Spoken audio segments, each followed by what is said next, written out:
So let's start then. Okay. So last week we covered input and output of a computer program. Okay. So I'm going to share the whiteboard just to remind you of the structure of the program, what we covered, and what we will cover today. Okay. So we said that a program typically consists of three parts. The first part is the input part. This is where we get input from the user or from an Excel file. We looked at the input box, right? And we looked at the range to get input from the user, and we looked at the range dot value to get input from an Excel file. Then comes the processing of the data. So whatever whatever the data we have from the input phase, we process this data. So data processing. Okay, this is like adding up numbers and stuff like that. And we saw some examples last week. And finally, we have the output, which is presenting the results of our data processing. And we looked at two functions. We looked at message box, and we looked at range function, right? And we said that variables connect these parts together. So we have to put our inputs into variables and then use these variables for processing and for presenting the output of our program or the result of our program. Okay. Today we are going to focus on this area in the middle. We will be focusing on the data processing, right? Okay. Now, data processing, when you do a program like the programs we did last week, the programs are executed sequentially. They are completed in sequence, right? You start at the very first line, and then you go to the next line, next line, next line, until you finish the whole program. However, there are some circumstances when we want to modify the flow of the program. We don't want to go sequentially on the program. We want to jump from one place to another inside the program. And therefore, in computer programming in general, in all programming languages, we have some things called control structures. Okay, control structures are some vocabulary and grammar that we will learn today. And this vocabulary and grammar, these functions or these statements are used to control the flow of code where we are going to execute next. Okay. There are many types of control structures in programming. The two most common structures are the if function, and hopefully you saw some examples on this, and the loops. Okay. The if function changes the execution of the program based on a condition, right? It's very similar. It's very similar to the if function in Excel, right? You check for a condition. If it is true, you do something. If it is false, you do something else. Okay, this is the if function. So this changes program flow, program based on condition. Okay, the loops are a different structure. The loops repeat one or more statements. Okay, so if you want to revisit the same statement, if you want to execute the statement again and again and again, we use the loops. Okay, and we have two different types of loops, and we will go through them today. Okay, any questions, guys, before we start with examples? Does anyone have any question in any of these structures or in the program structure overall? Any questions? All right. Okay. So the best way to explain these things is to work through some examples, and we will examine the structures together. I will talk about the tricks and issues that may face you, and let's start. Right? Okay. right? So I'm going to share my screen now, and I will open Excel first and then share my screen.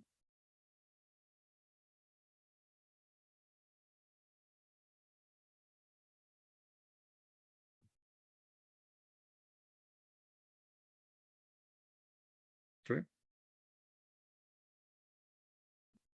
Right. So let's do the following program. Okay. The program I will show you is a very famous game that is one of the oldest games that we played, right? So this game is called The Secret Number. Okay. What is this secret number? You are going to start by setting up or setting a secret number in your code. Okay. So you will say that my secret number is 7, my secret number is 9, my secret number is whatever you want to put. Okay. From 1, let's make it easier, to 20. Okay. And then ask the user to guess the number. Okay. And then if the guess is greater than the secret number, display the message too big. Okay. If the guess is less than the secret number, display the message too small. Otherwise, display, you guessed it. Okay. So this is a very simple game. We are going to set some secret number in our code, and then we will ask the user to guess this number. Okay. If the user guesses it right, then you guessed it. Otherwise, we will display different messages depending on the value the user entered. Do you guys understand this program, the concept of this program?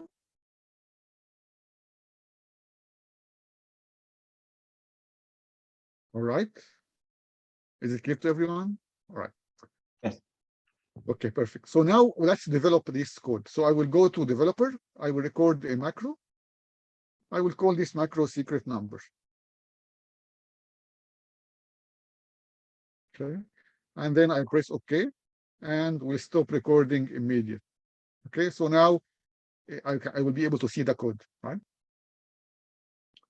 Next, I will go to Visual. Before I go to Visual Basic, I need to think about what kind of data do I need in my program. What is the data we are using here, guys? We are using what data? What is the data that you will be using in this code? 1 through 20.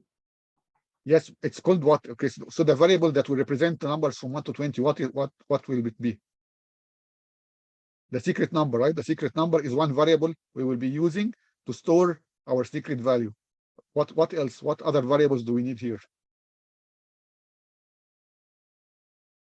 An integer. It's an integer. Yes, it is an integer. But do we only need one variable, or do we need other variables?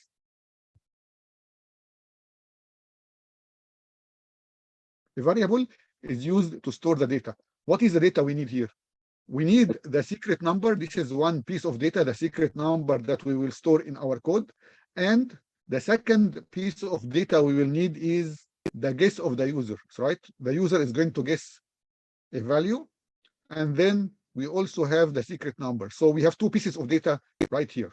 One is a secret number, and the other one is the guess of the user, right? So we need two variables, one variable to represent the secret number and another to represent the guess, right? So let's go to Visual Basic, modules, module 1, okay? And then we will start our code, right? So the first step is to define our variables, right? As you guys said, they are integers, right? Whole numbers from 1 to 20. So these are integers.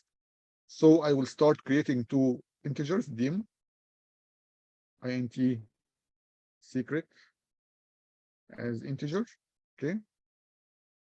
and then I will create the user guess. So dim int guess as integer as well. Okay, so I created two variables to hold my two pieces of data, the secret and the guess, right? And then the program tells me set a secret number to set your secret number from 1 to 20. So I need to do this in my code, right? So we are doing it step by step. So how do we do this?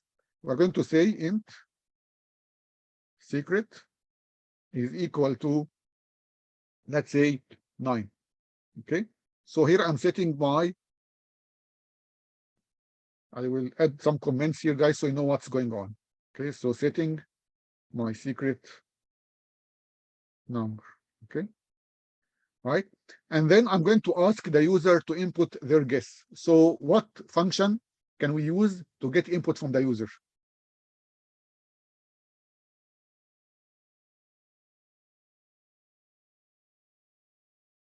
Don't worry, we just talked about that last week. So what is the function that we use to get input from the user? The input box? Yes, thank you, Brandy. That's right. So we need to use an input box to get the guess from the user, right? So input box is enter your guess, okay? Right? And now I told you an input box like this is useless because the user will enter some data and this data will be lost. So we have to put the input box into a variable. So we need to do it like this: int guess equals input box, please enter your guess. So whatever number the user is going to enter is going to be saved inside the variable called int guess. Okay, so this is getting users input. Okay, now we want to go to the processing. If you go to check the processing here, guys, the processing part, we are checking the number of the guess versus the number in the secret number. We are checking them against each other using the if statement. So let's do the if statement together, right? So checking the guess versus the versus the secret number. Okay, we do it with an if function. So to write the if function, we do an if. Okay, if like we did before. Okay, and then the first condition here says if the guess is greater than the secret number, display too big. Okay, so if the guess is greater than the secret number, right, then okay, so this is how we write an if function. If, the word if followed by our condition and then the word then. Okay, and then on the next line, what will we do if this condition is true? So what will happen if int guess is greater than int secret? We are going to display to the user too big. So what function do we use to present output to the user, to present this message to the user?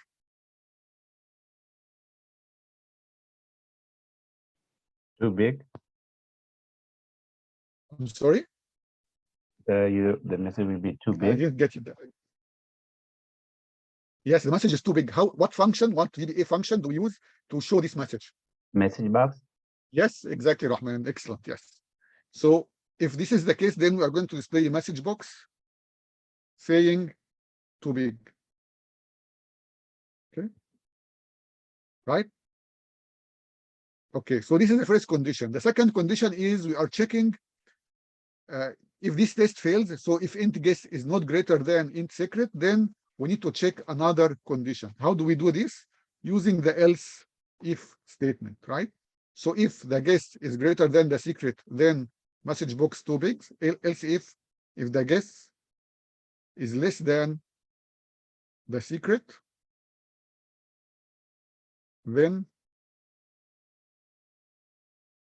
we will display another message box saying too small.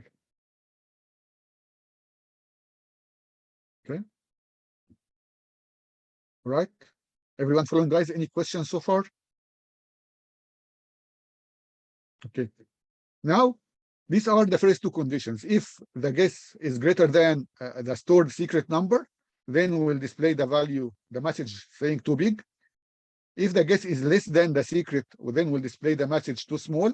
The only remaining condition is if the guess and the secret are equal, right? We checked if they are greater, less than. The only remaining thing is if they are equal. So I will use an else, just an else without anything else. I will display a message box saying, you guessed it. And then end if. Okay.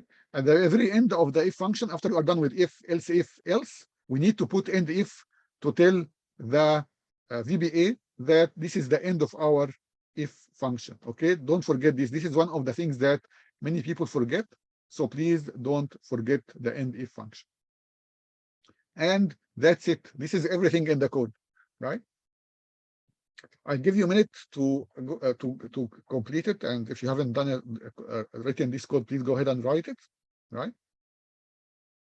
And then we will run it and discuss the result together. And then I'll have some questions to you.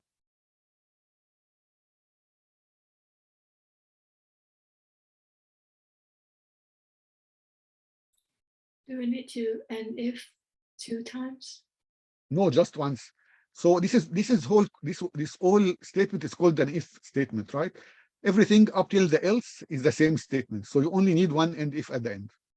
Yeah, good. Okay. Else if, like the second one, it doesn't count, like if and then else if. Yes. So this is part of the if statement, right? This is part of the Okay. if statement. So there is no else if without an if. You cannot put an else if without an if first. So Okay. you need only one end if for the if at the very top. Thank you. No problem.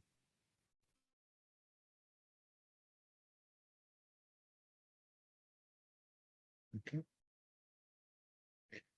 Are you ready, guys, to run it, or is anyone still writing the code? I have not writing it. I'm writing it right now. You're running it?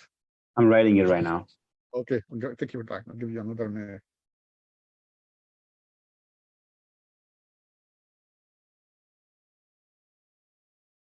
Right, until Rahman is done, guys, again, a reminder that this is a programming language. The word language here is key. So there is no shortcut. You need to learn the vocabulary and the grammar of this language. Vocabulary includes things like input boxes, message boxes, range, the if function, and so on. The grammar includes how to write this vocabulary, how to use the vocabulary. So how to write the if statement. This is grammar, okay? If you learn these basics, then grammar becomes fun, but there is no way you can speak a language without knowing the vocabulary and grammar of this language. There is no way. So please, you learn it by experience, I guess, by doing lots of coding examples. And we will do lots of coding examples.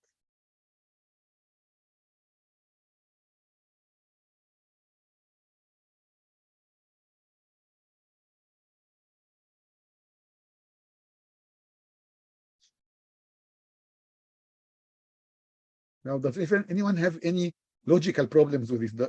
Anything in this flow that you don't understand, guys? So I can re-explain it if you have an issue.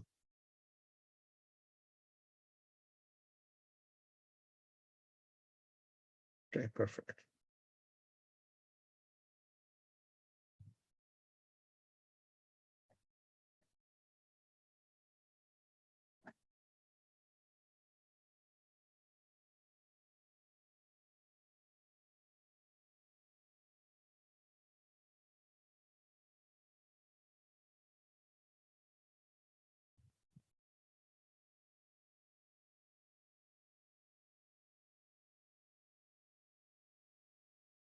All right, so let's run this and see, right? So our secret number here, guys, is 9. Okay, so my secret number here is 9. So I'm going to run this code.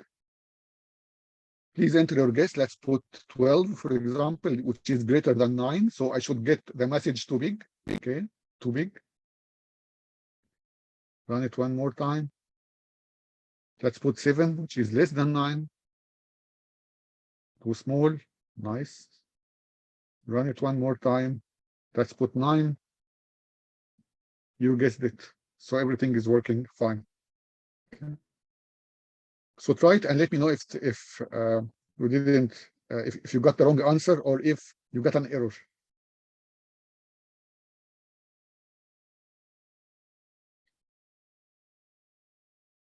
Okay. Did it work for everyone? Any issues? What were we supposed to get for 9? The correct, you guess correct? You guessed that. Whatever, it doesn't matter. The message should say that you guessed the right number. Whatever, it depends however you want to write it. It doesn't matter. Okay. It's a message book. It's a message, right? It doesn't matter what's inside the message. As long as the user will understand its meaning, that's okay. All right. So does anyone have any comments on this program, on this slice, on this game? This is supposed to be a game. So you write it, you share it with your friends, and they try to guess the number, and you tell them, I wrote this program. Does anyone have any comments on this program? Think about it. Imagine that you are going to a store, or one of your friends will hand you over this program to play with. He will tell you, use this game. This is a very nice game. Go ahead and play with it. What would you think about this game?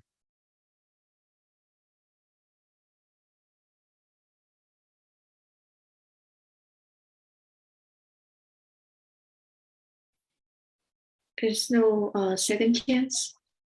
There is no. Like you can't, the user can't guess the second time. Yes, that's a good one. Thank you so much. This is a very boring game, right? Because the user gets only one chance to guess the number. I have to run the program each time I want to guess the number. So this is my first time, so I will enter 10, and then too big, and that's it. The program stops, and I have to run the program again, right? To try to enter another number, and so on and so forth, right? So what's happening here, guys, is this is very boring. Why it's boring? Because you only get one chance to enter the number. If you get it wrong, it's wrong. You have to restart the program from scratch, and no one likes that, right? If you play any kind of game, you expect to have multiple opportunities to find the right number, right? Do you understand the problem here, guys? The problem is the user only gets one chance to enter the correct number, okay? So the question is then, how can we repeat asking the user to re-enter the number until he gets the number right? What kind of programming structure or control structure can we use to repeat the process until the user gets the right number? Loops, right? Loops are the control structure we use to repeat the statement or more, right? Right. So let's talk about loops, and then we will apply to the same example, okay? So I'm going again to share a whiteboard, and let's talk about loops for a minute, okay? When we are doing loops, there are two cases for using loops. The first case is we know how many times to repeat the statement.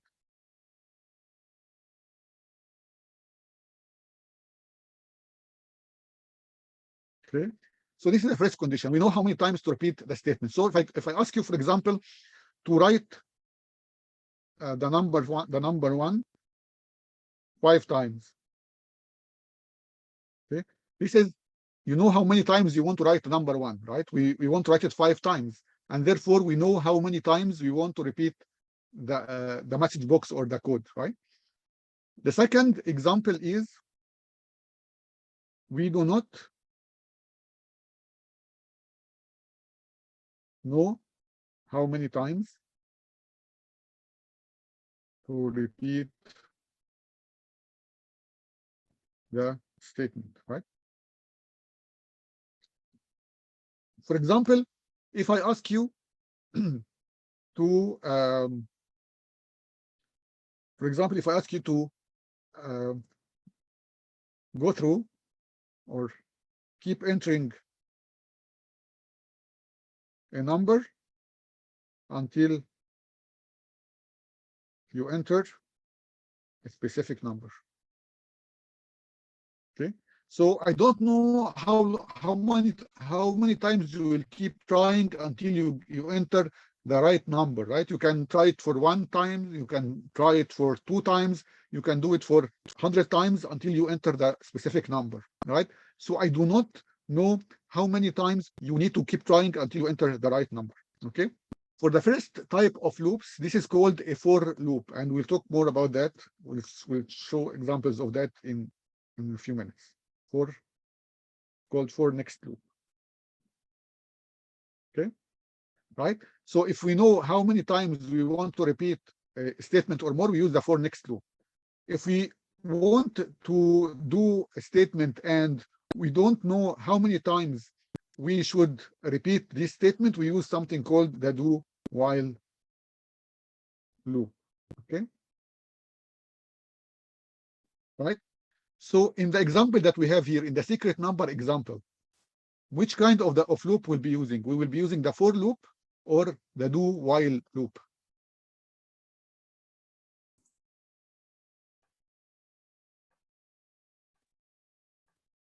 In the example, we want our user to keep trying to enter the correct number until she enters the right number. So that can happen in in the first try. It can happen after 5. It can happen after 100 trials, right? So do we know how many times the user is going to try to enter the number? No, no, that Would would it be be the do while?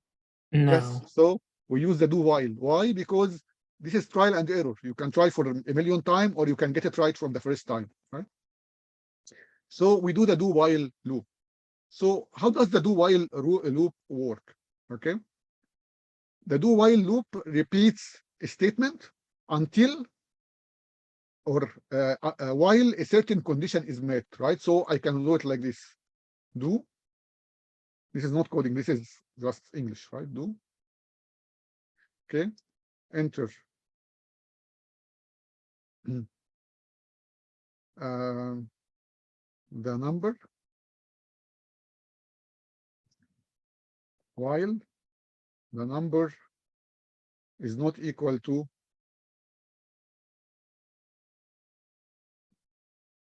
9. Okay.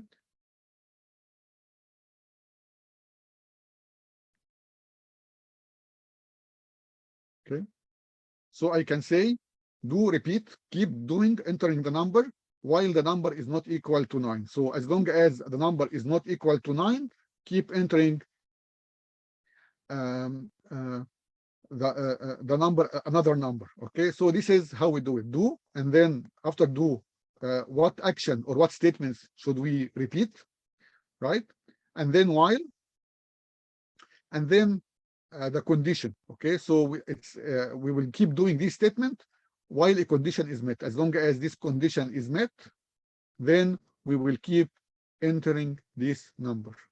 Okay. So let's do this in our code. Let's try this same idea in our code. So I will go back to my code, right?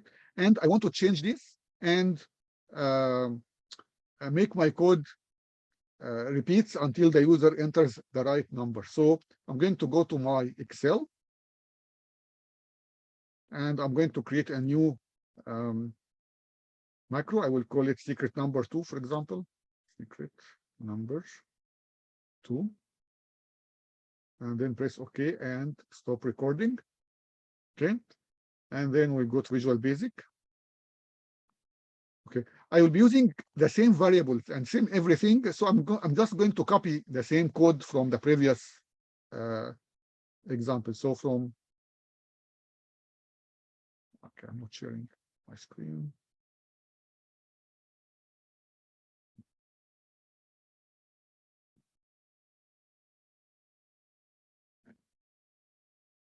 Can you guys see my screen, or you see the whiteboard? The whiteboard. Okay.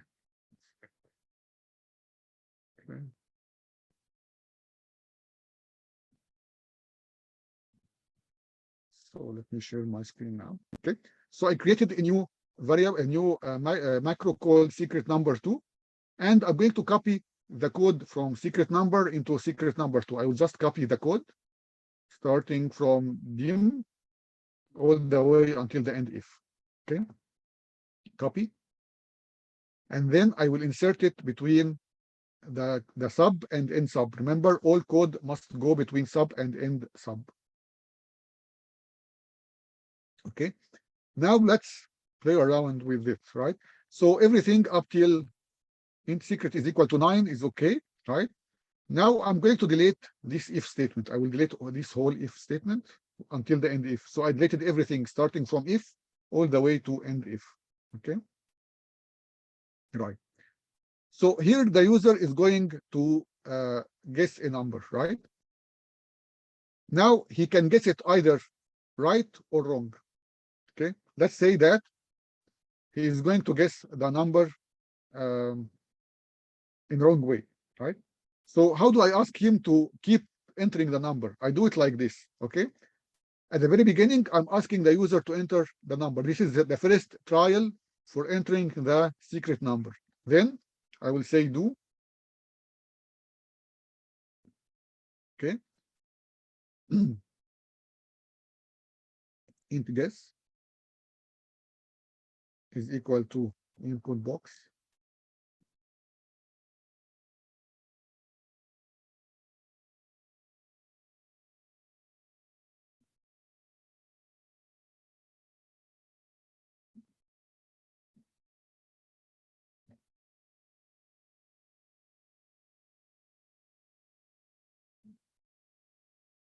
Okay.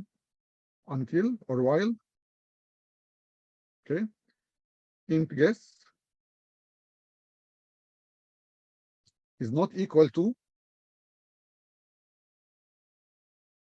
int secret. Okay. Right. So what will happen here is the user is going to try and enter the keep trying to enter the guess until he gets the right answer. Okay. And at the end, we'll display a message box saying you guessed it right. Okay. So okay. So here we are going to start by getting the guess. And then inside the do, we will keep trying to enter the guess until the user gets it right. As long as the user does not enter the guess correctly, then we'll just keep asking the user for the new number. Okay, we can get rid of this. It's okay. Okay, right. So we have a do, and then the variable int guess is equal to input box. Please enter your guess, right? We'll keep asking this question until the user gets it right. If the user gets it right, then we'll display the message box, you guessed it right. As long as the user is not getting it correctly, we'll keep asking him the same question. Okay. Do you guys get the logic here, guys? Do, and then we put whatever statements we want, and then while, as long as a certain condition is met. Okay, our condition here is that the user guess is not the same as our secret. Okay. Now if I run this code, while without, okay, sorry. This is until, not while.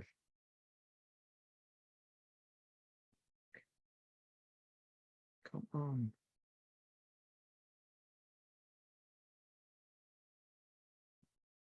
Right. So this is the problem when you know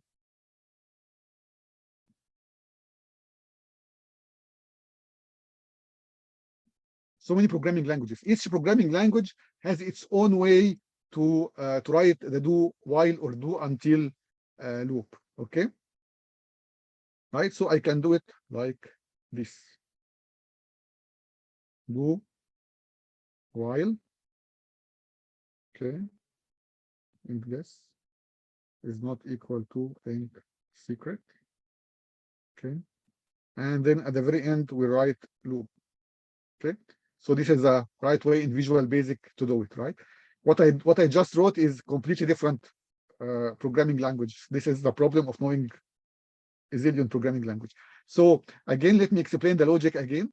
Do while, as long as int guess is not equal to the secret, then we will ask the user to enter their guess again, right? And we'll keep doing that until there is a match between the guess and the secret. And when this happens, we'll display a message box saying you guessed it right.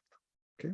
So let's run it, and then we will modify it in a minute, right? So let's run this code and see, right? So I will enter 12. Again, please enter your guess 13, 15, 9. You guessed it right, okay? Again, guys, the do while loop. We write do while, right? And then the condition, right? And then in the next statement, or in the next line, what statement do we want to repeat doing, and then loop, right?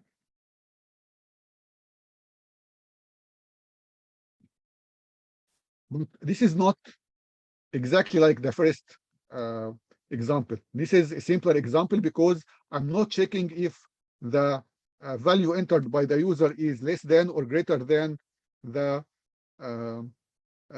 secret number. So I can modify this here if I want to, but I want to keep things simple. So I will just focus on the do while for now, and we'll do it in another program, right? So I want to keep things simple, so we'll simplify our program. We'll just keep asking the user to enter the correct number until she gets it right. Is this structure clear for you guys? Okay. Again, I want you to notice here, we don't know how many times it will take the user to enter the correct number. So I can run it just from the first time. You get it right, and that's it. Or I can keep trying for a zillion times. I can keep trying for whatever number I want, right? Until I guess it right. Okay. So you use the do while loop if we don't know how many times we want to repeat the statement inside this loop. Okay. Are you ready to practice?